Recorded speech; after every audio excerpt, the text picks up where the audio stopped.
Adventure 6. The Man with the Twisted Lip. Isa Whitney, brother of the late Elias Whitney, D.D., principal of the Theological College of St. George's, was much addicted to opium. The habit grew upon him, as I understand, from some foolish freak when he was at college, for having read De Quincey's description of his dreams and sensations, he had drenched his tobacco with laudanum in an attempt to produce the same effects. He found, as so many more have done, that the practice is easier to attain than to get rid of, and for many years he continued to be a slave to the drug, an object of mingled horror and pity to his friends and relatives. I can see him now, with yellow, pasty face, drooping lids, and pinpoint pupils, all huddled in a chair, the wreck and ruin of a noble man.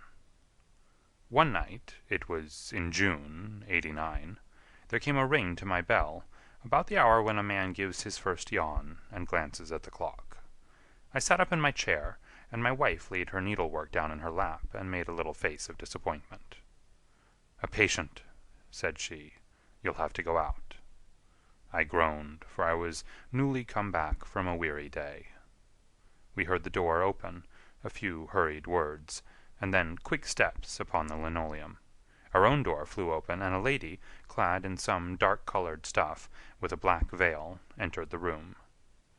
"You will excuse me calling so late," she began. And then, suddenly losing her self-control, she ran forward, threw her arms about my wife's neck, and sobbed upon her shoulder. "Oh, I'm in such trouble," she cried. "I do so want a little help." "Why," said my wife, pulling up her veil, "it is Kate Whitney. How you startled me, Kate. I had not an idea who you were when you came in." "I didn't know what to do, so I came straight to you." That was always the way. Folk who were in grief came to my wife, like birds to a lighthouse. "It was very sweet of you to come. Now, you must have some wine and water, and sit here comfortably and tell us all about it. Or should you rather that I sent James off to bed?" "Oh, no, no, I want the doctor's advice and help, too. It's about Isa. He has not been home for 2 days. I'm so frightened about him." It was not the first time that she had spoken to us of her husband's trouble, to me as a doctor, to my wife as an old friend and school companion. We soothed and comforted her by such words as we could find. Did she know where her husband was? Was it possible that we could bring him back to her? It seems that it was. She had the surest information that of late he had, when the fit was on him, made use of an opium den in the farthest east of the city. Hitherto his orgies had always been confined to one day, and he had come back, twitching and shattered, in the evening. But now the spell had been upon him 48 hours, and he lay there, doubtless among the dregs of the docks, breathing in the poison or sleeping off the effects. There he was to be found, she was sure of it, at the Bar of Gold, in Upper Swandam Lane. But what was she to do? How could she, a young and timid woman, make her way into such a place and pluck her husband out from among the ruffians who surrounded him? There was the case, and of course there was but one way out of it. Might I not escort her to this place? And then, as a second thought, why should she come at all? I was Isa Whitney's medical adviser, and as such I had influence over him. I could manage it better if I were alone.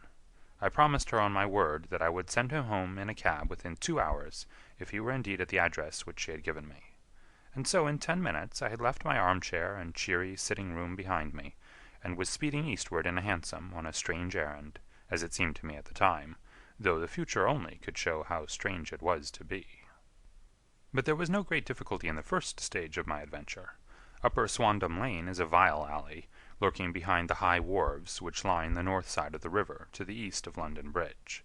Between a slop-shop and a gin-shop, approached by a steep flight of steps leading down to a black gap like the mouth of a cave, I found the den of which I was in search.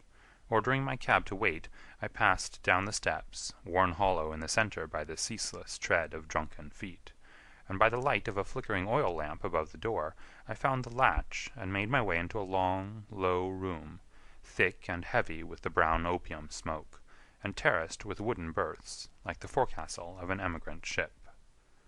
Through the gloom one could dimly catch a glimpse of bodies lying in strange, fantastic poses, bowed shoulders, bent knees, heads thrown back, and chins pointing upward, with here and there a dark, lackluster eye turned upon the newcomer.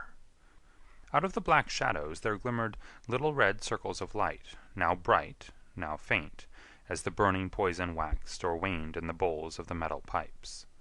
The most lay silent, but some muttered to themselves, and others talked together in a strange, low, monotonous voice, their conversation coming in gushes, and then suddenly tailing off into silence, each mumbling out his own thoughts and paying little heed to the words of his neighbor.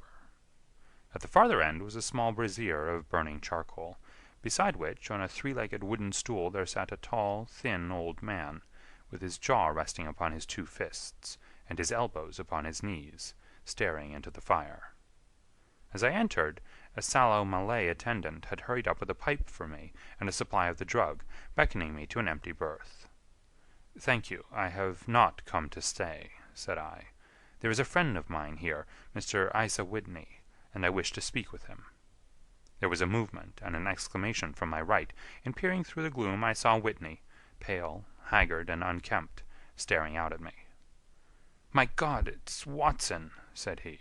He was in a pitiable state of reaction, with every nerve in a twitter. "I say, Watson, what o'clock is it?" "Nearly 11." "Of what day?" "Of Friday, June 19th." "Good heavens! I thought it was Wednesday. It is Wednesday. What do you want to frighten a chap for?" He sank his face onto his arms and began to sob in a high treble key. "I tell you that it is Friday, man. Your wife has been waiting this 2 days for you. You should be ashamed of yourself." "So I am. But you've got mixed, Watson, for I've only been here a few hours. 3 pipes, 4 pipes, I forget how many. But I'll go home with you. I wouldn't frighten Kate, poor little Kate. Give me your hand. Have you a cab?" "Yes, I have one waiting." "Then I shall go in it. But I must owe something. Find what I owe, Watson. I am all off color. I can do nothing for myself." I walked down the narrow passage between the double row of sleepers, holding my breath to keep out the vile, stupefying fumes of the drug, and looking about for the manager. As I passed the tall man who sat by the brazier, I felt a sudden pluck at my skirt, and a low voice whispered, "Walk past me, and then look back at me." The words fell quite distinctly upon my ear. I glanced down. They could only have come from the old man at my side, and yet he sat now as absorbed as ever, very thin, very wrinkled, bent with age, an opium pipe dangling down from between his knees, as though it had dropped in sheer lassitude from his fingers. I took 2 steps forward and looked back. It took all my self-control to prevent me from breaking out into a cry of astonishment. He had turned his back so that none could see him but I. His form had filled out, his wrinkles were gone, the dull eyes had regained their fire, and there, sitting by the fire and grinning at my surprise, was none other than Sherlock Holmes. He made a slight motion to me to approach him, and instantly, as he turned his face half round to the company once more, subsided into a doddering, loose-lipped senility. "Holmes," I whispered, "what on earth are you doing in this den?" "As low as you can," he answered. "I have excellent ears. If you would have the great kindness to get rid of that sottish friend of yours, I should be exceedingly glad to have a little talk with you." "I have a cab outside." "Then pray send him home in it.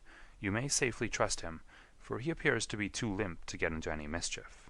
I should recommend you also to send a note by the cabman to your wife, to say that you have thrown in your lot with me.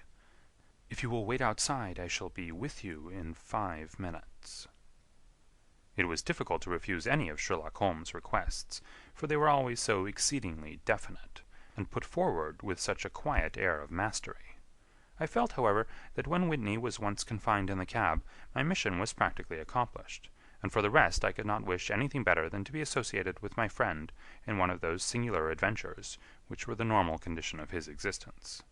In a few minutes I had written my note, paid Whitney's bill, led him out to the cab, and seen him driven through the darkness. In a very short time a decrepit figure had emerged from the opium den, and I was walking down the street with Sherlock Holmes. For 2 streets he shuffled along with a bent back and an uncertain foot. Then, glancing quickly round, he straightened himself out and burst into a hearty fit of laughter. "I suppose, Watson," said he, "that you imagine that I have added opium smoking to cocaine injections, and all the other little weaknesses on which you have favored me with your medical views. I was certainly surprised to find you there, but not more so than I to find you. I came to find a friend, and I to find an enemy. An enemy? Yes, one of my natural enemies, or shall I say, my natural prey. Briefly, Watson, I am in the midst of a very remarkable inquiry, and I have hoped to find a clue in the incoherent ramblings of these sots, as I have done before now. Had I been recognized in that den, my life would not have been worth an hour's purchase, for I have used it before now for my own purposes, and the rascally Lascar who runs it has sworn to have vengeance upon me.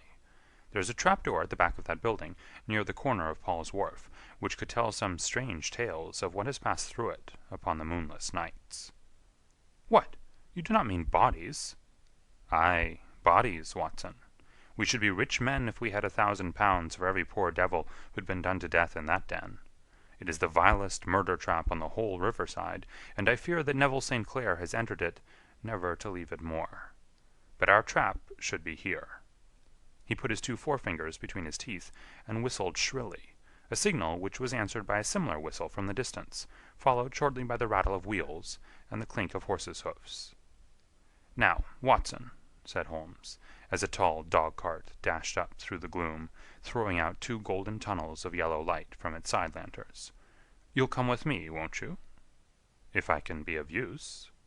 "Oh, a trusty comrade is always of use, and a chronicler still more so. My room at the Cedars is a double-bedded one." "The Cedars?" "Yes, that is Mr. St. Clair's house. I am staying there while I conduct the inquiry." "Where is it, then?" "Near Lee, in Kent. We have a 7-mile drive before us." "But I am all in the dark." "Of course you are. You'll know all about it presently. Jump up here. All right, John, we shall not need you. Here's half-a-crown. Look out for me tomorrow about 11. Give her head. So long, then." He flicked the horse with his whip, and we dashed away through the endless succession of somber and deserted streets, which widened gradually until we were flying across a broad balustraded bridge, with the murky river flowing sluggishly beneath us.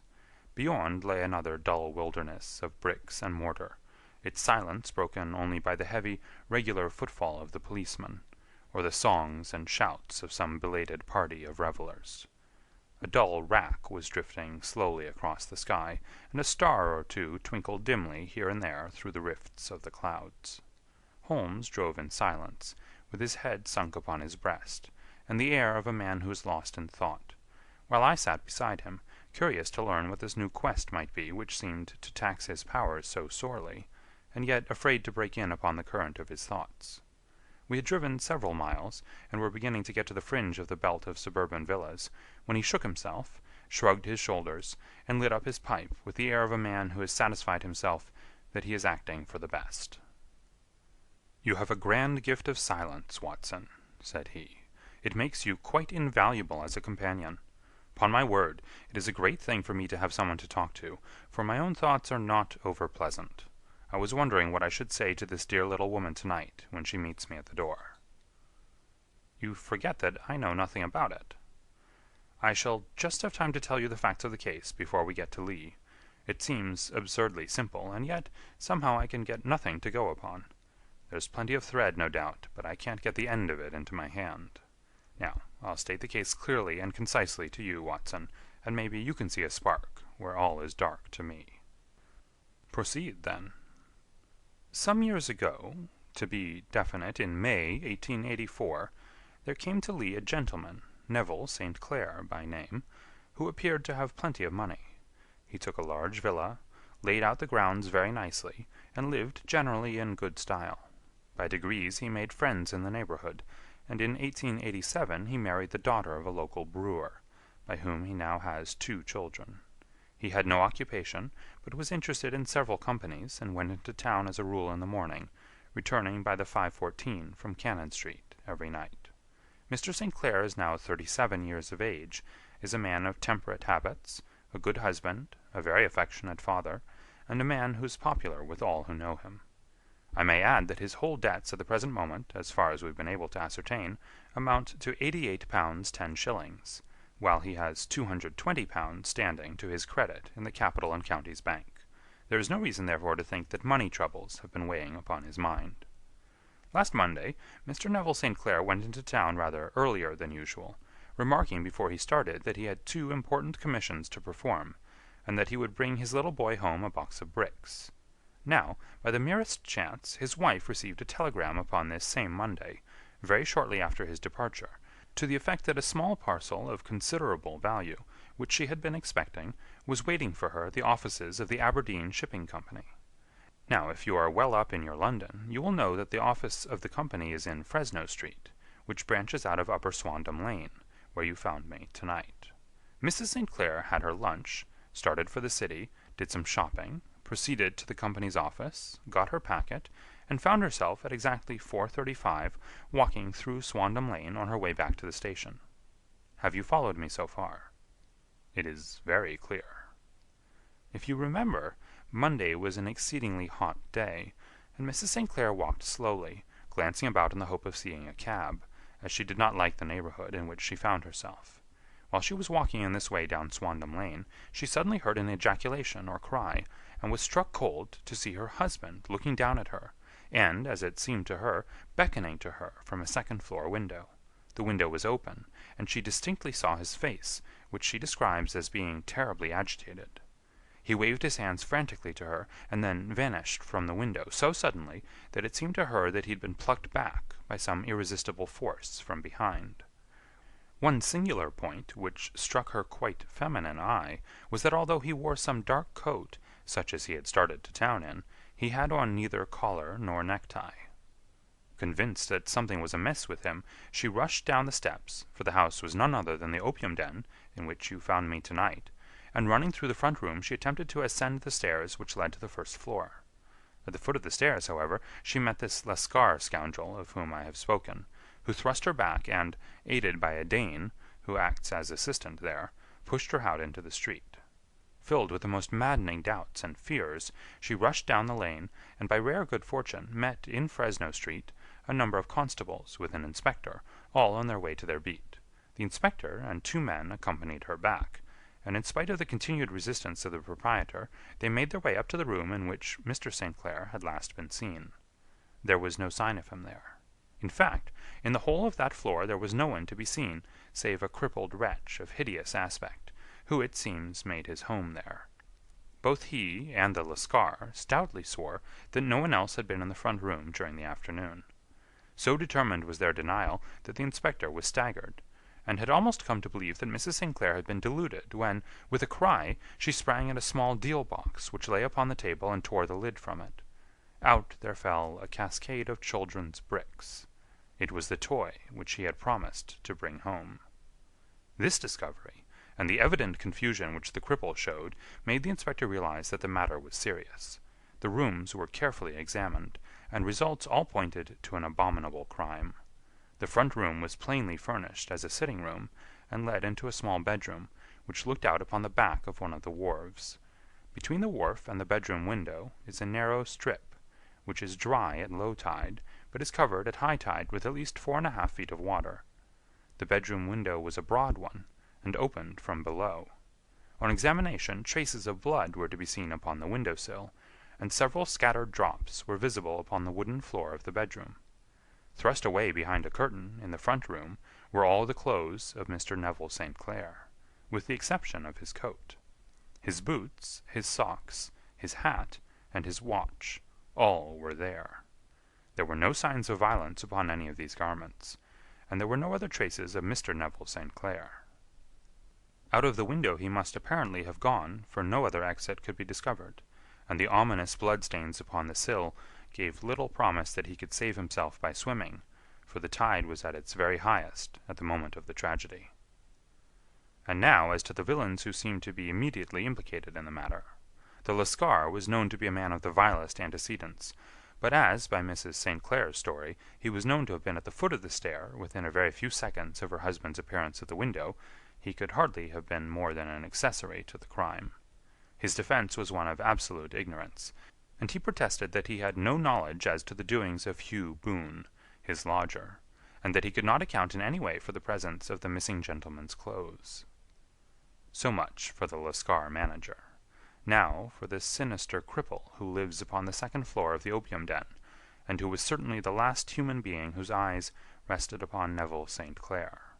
His name is Hugh Boone, and his hideous face is one which is familiar to every man who goes much to the city.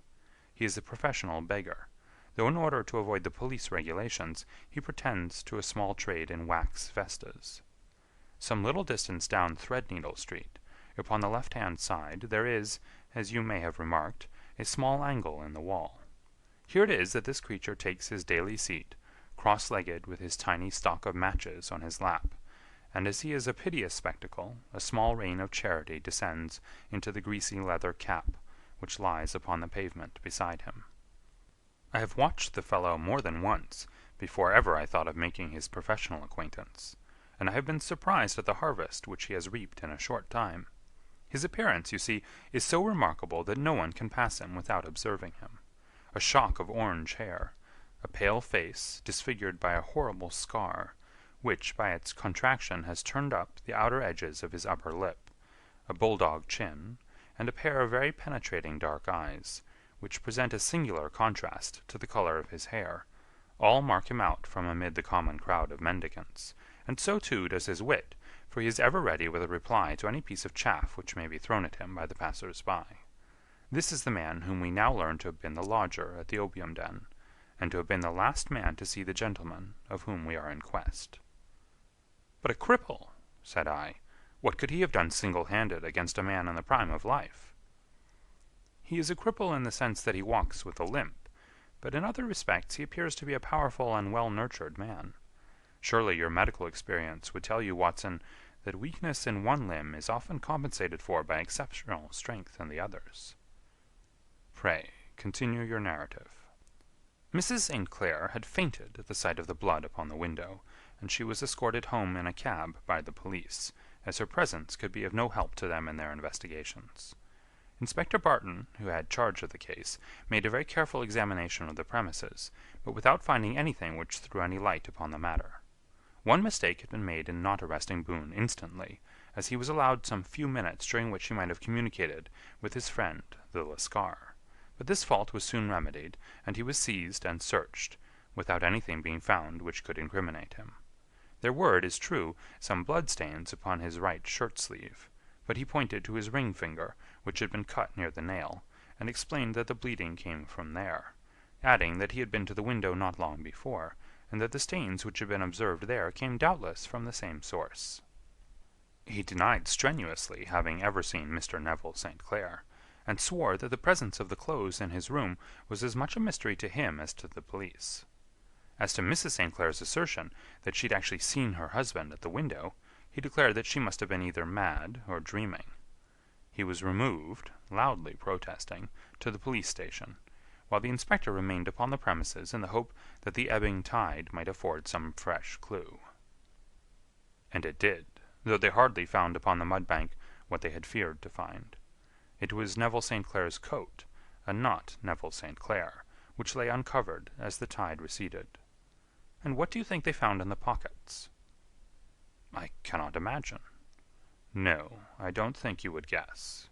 Every pocket stuffed with pennies and halfpennies, 421 pennies and 270 halfpennies.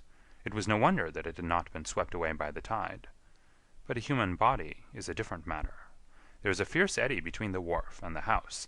It seemed likely enough that the weighted coat had remained when the stripped body had been sucked away into the river. But I understand that all the other clothes were found in the room. Would the body be dressed in a coat alone? No, sir, but the facts might be met speciously enough. Suppose that this man Boone had thrust Neville St. Clair through the window. There's no human eye which could have seen the deed. What would he do then? It would of course instantly strike him that he must get rid of the telltale garments. He would seize the coat then, and be in the act of throwing it out, when it would occur to him that it would swim and not sink. He has little time, for he has heard the scuffle downstairs when the wife tried to force her way up, and perhaps he's already heard from his Lascar confederate that the police are hurrying up the street. There's not an instant to be lost. He rushes to some secret hoard, where he has accumulated the fruits of his beggary, and he stuffs all the coins upon which he can lay his hands into the pockets to make sure of the coat's sinking. He throws it out, and would have done the same thing with the other garments, had not he heard the rush of steps below, and only just had time to close the window when the police appeared. It certainly sounds feasible. Well, we will take it as a working hypothesis, for want of a better. Boone, as I have told you, was arrested and taken to the station, but it could not be shown that there had ever before been anything against him. He had for years been known as a professional beggar, but his life appeared to have been a very quiet and innocent one. There the matter stands at present, and the questions which have to be solved, what Neville St. Clair was doing in the opium den, what happened to him when there, where is he now, and what Hugh Boone had to do with his disappearance, are all as far from a solution as ever. I confess that I cannot recall any case within my experience which looked at the first glance so simple, and yet which presented such difficulties. While Sherlock Holmes had been detailing this singular series of events, we had been whirling through the outskirts of the great town until the last straggling houses had been left behind, and we rattled along with a country hedge upon either side of us. Just as he finished, however, we drove through 2 scattered villages, where a few lights still glimmered in the windows. "We are on the outskirts of Lee," said my companion.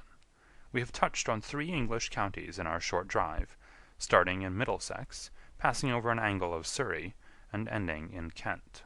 See that light among the trees? That is the Cedars, and beside that lamp sits a woman whose anxious ears have already, I have little doubt, caught the clink of our horses' feet." "But why are you not conducting the case from Baker Street?" I asked. "Because there are many inquiries which must be made out here. Mrs. St. Clair has most kindly put 2 rooms at my disposal, and you may rest assured that she will have nothing but a welcome from my friend and colleague. I hate to meet her, Watson, when I have no news of her husband. Here we are. Whoa there! Whoa!" We had pulled up in front of a large villa, which stood within its own grounds. A stable boy had run out to the horse's head, and springing down, I followed Holmes up the small, winding gravel drive which led to the house.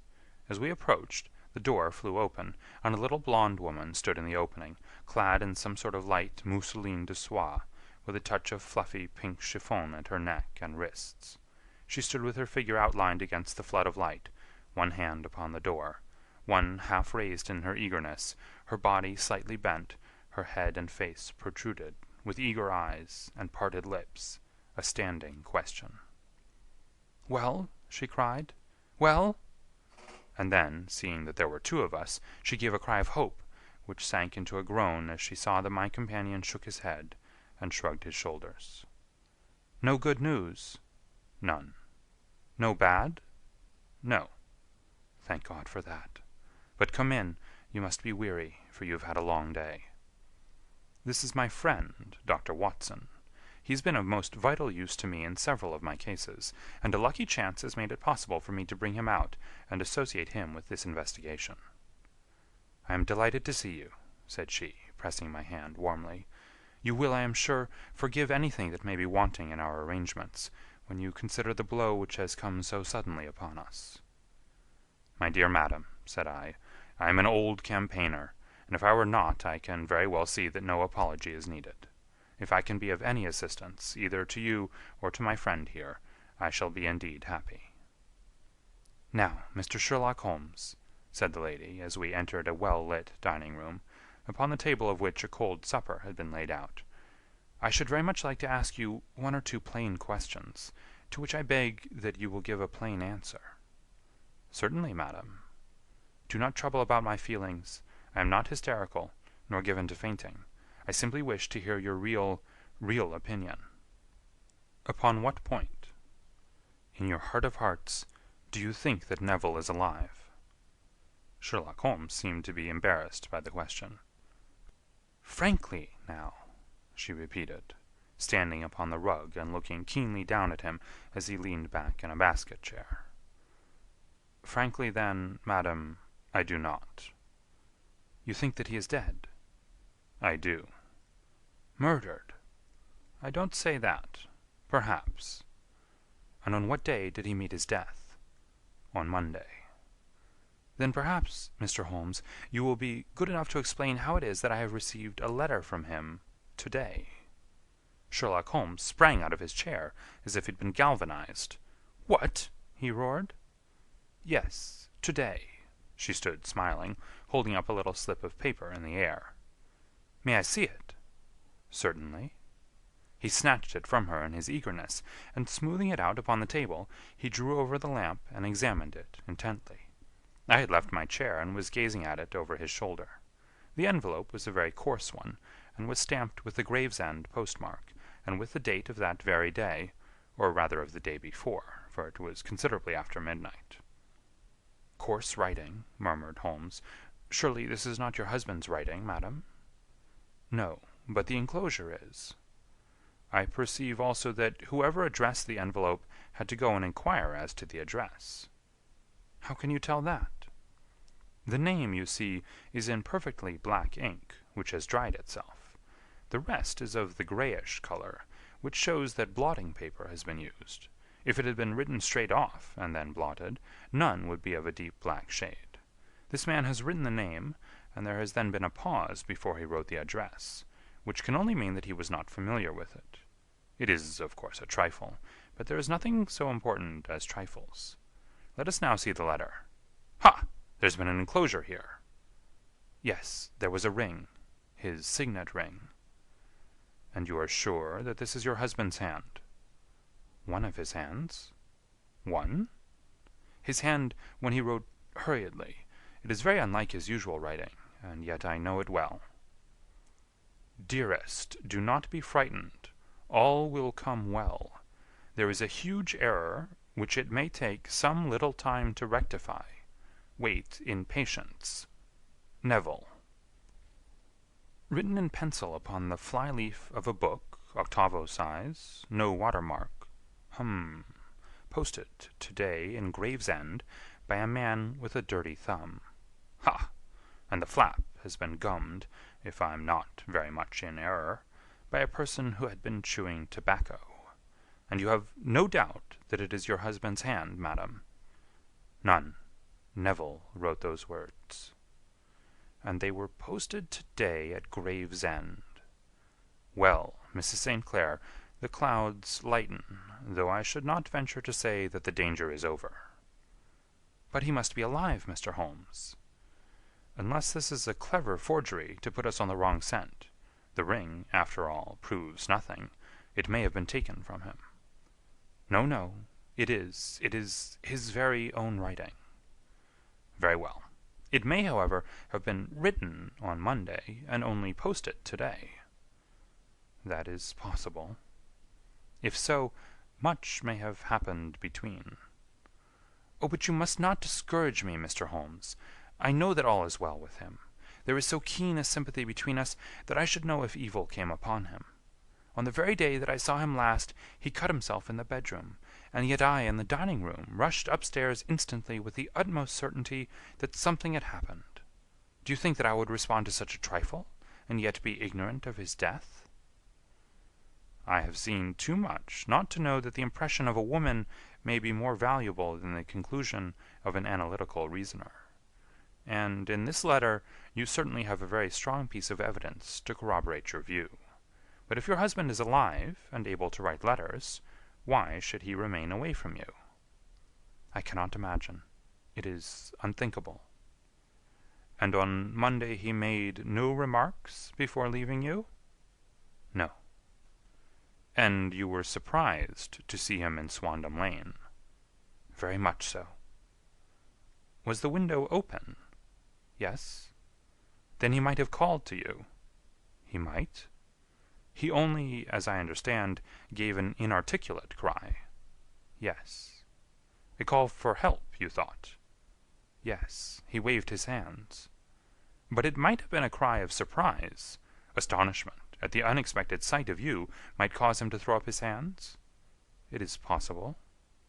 "And you thought he was pulled back?" "He disappeared so suddenly." "He might have leaped back. You did not see anyone else in the room?"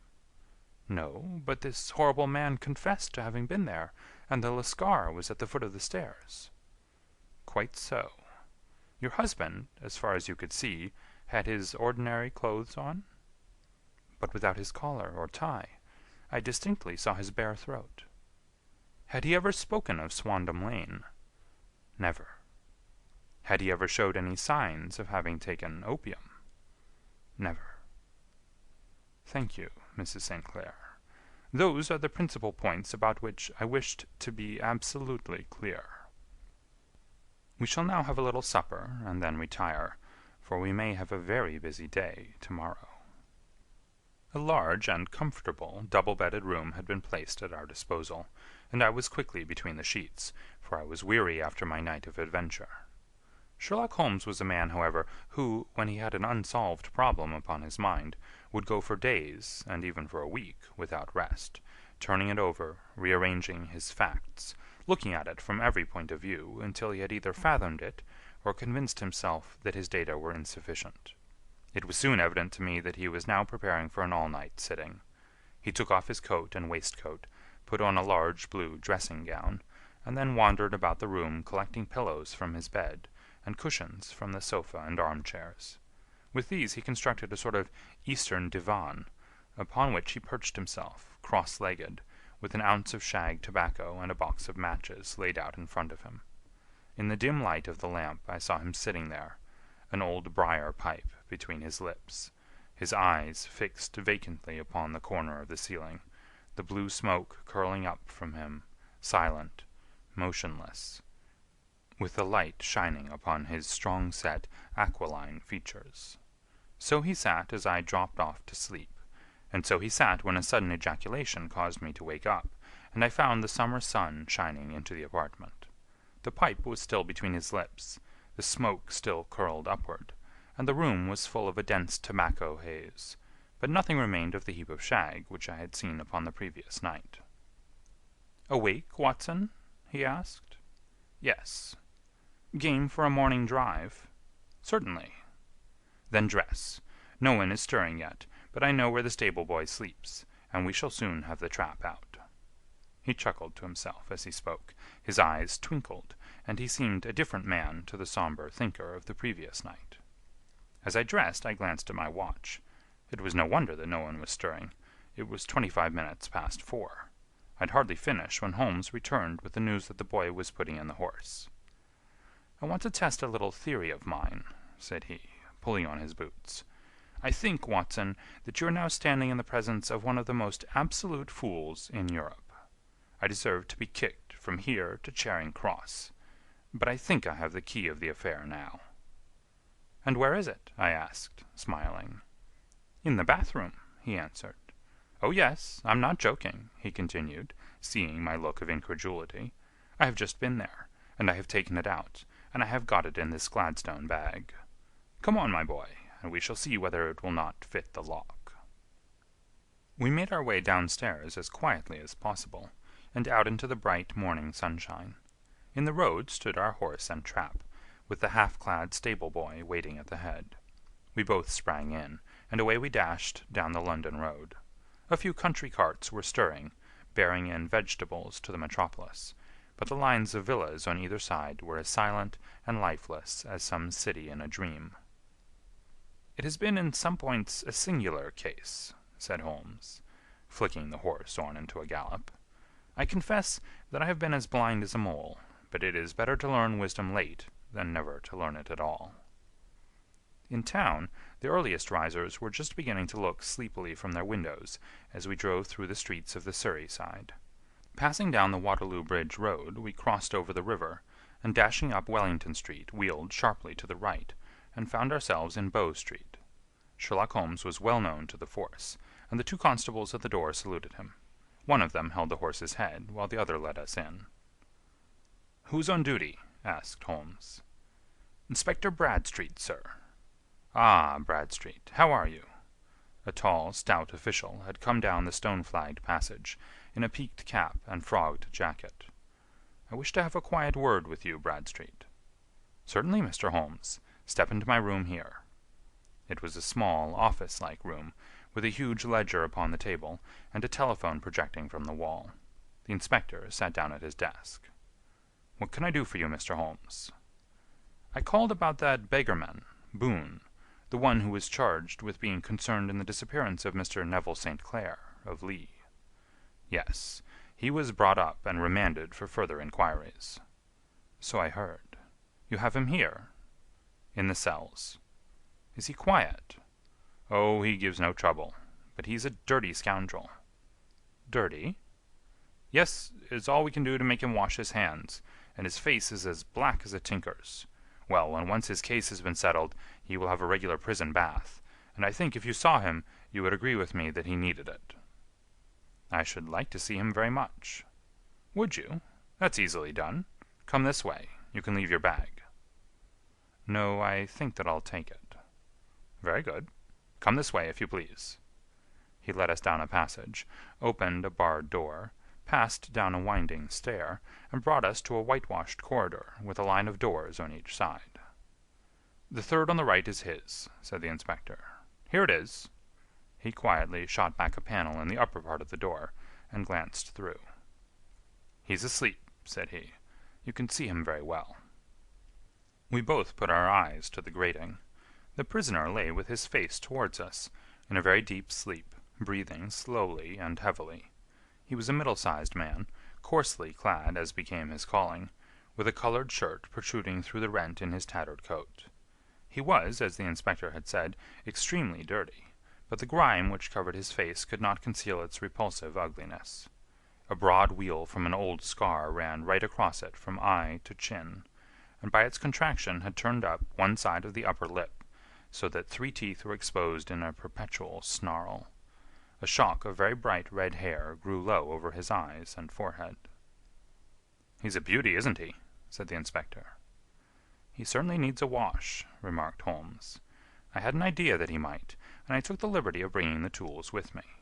He opened the Gladstone bag as he spoke, and took out, to my astonishment, a very large bath sponge. You're a funny one," chuckled the inspector. "Now, if you will have the great goodness to open that door very quietly, we will soon make him cut a much more respectable figure." "Well, I don't know why not," said the inspector. "He doesn't look a credit to the Bow Street cells, does he?" He slipped his key into the lock, and we all very quietly entered the cell. The sleeper half turned, and then settled down once more into a deep slumber. Holmes stooped to the water-jug, moistened his sponge, and then rubbed it twice vigorously across and down the prisoner's face. "Let me introduce you," he shouted, "to Mr. Neville St. Clair, of Lee, in the county of Kent." Never in my life have I seen such a sight. The man's face peeled off under the sponge like the bark from a tree. Gone was the coarse brown tint.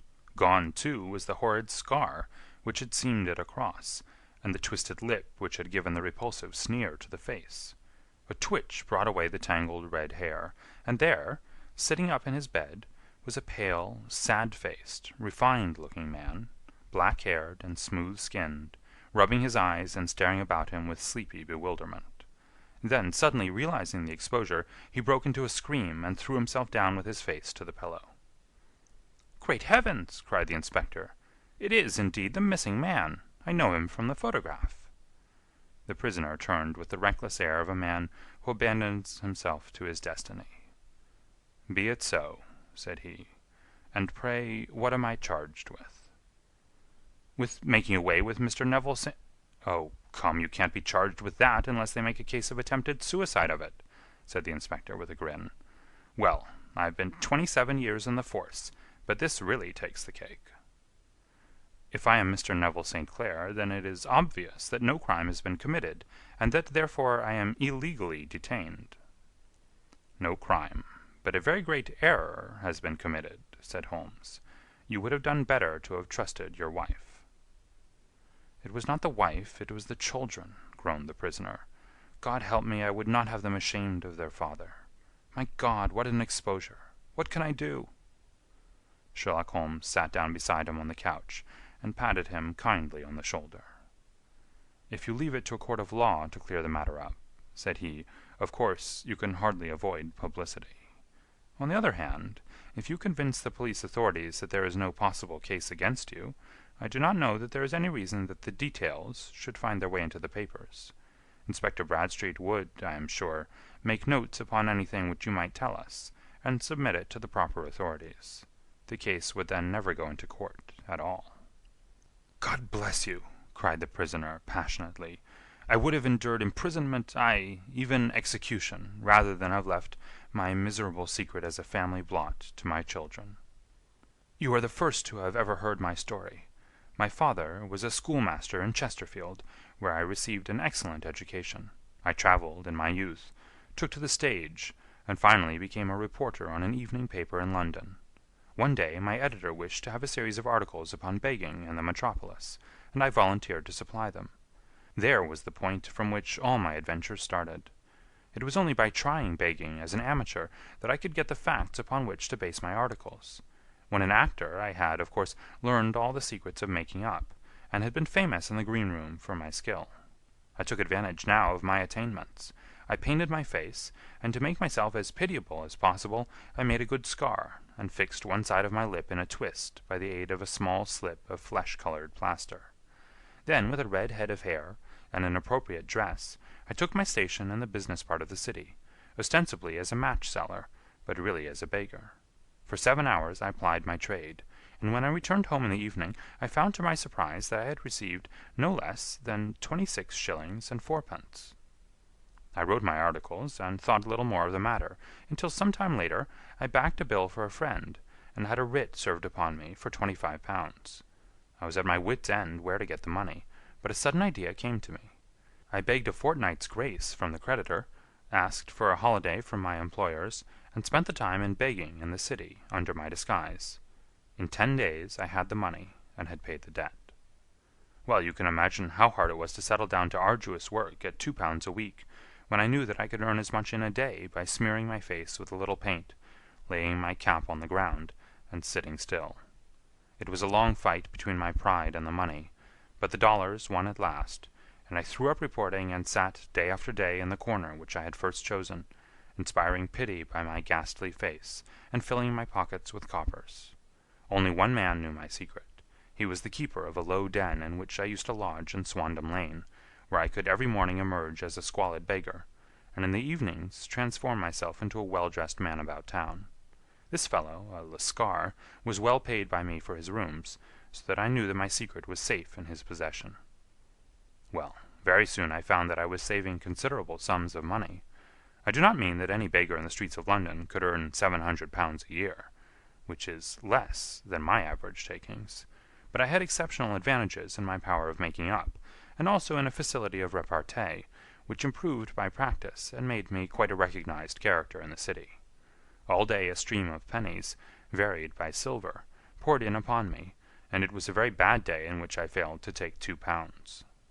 As I grew richer I grew more ambitious, took a house in the country, and eventually married, without anyone having a suspicion as to my real occupation. My dear wife knew that I had business in the city. She little knew what. Last Monday I had finished for the day, and was dressing in my room above the opium den, when I looked out of my window and saw, to my horror and astonishment, that my wife was standing in the street, with her eyes fixed full upon me. I gave a cry of surprise, threw up my arms to cover my face, and rushing to my confidant, the Lascar, entreated him to prevent anyone from coming up to me. I heard her voice downstairs, but I knew that she could not ascend. Swiftly I threw off my clothes, pulled on those of a beggar, and put on my pigments and wig. Even a wife's eyes could not pierce so complete a disguise. But then it occurred to me that there might be a search in the room, and that the clothes might betray me. I threw open the window, reopening by my violence a small cut which I had inflicted upon myself in the bedroom that morning. Then I seized my coat, which was weighted by the coppers which I had just transferred to it from the leather bag in which I carried my takings. I hurled it out of the window, and it disappeared into the Thames.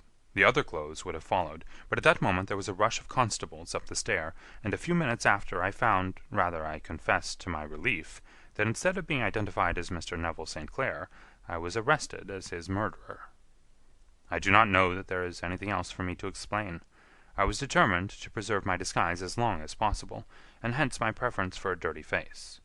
Knowing that my wife would be terribly anxious, I slipped off my ring and confided it to the Lascar, at a moment when no constable was watching me, together with a hurried scrawl telling her that she had no cause to fear.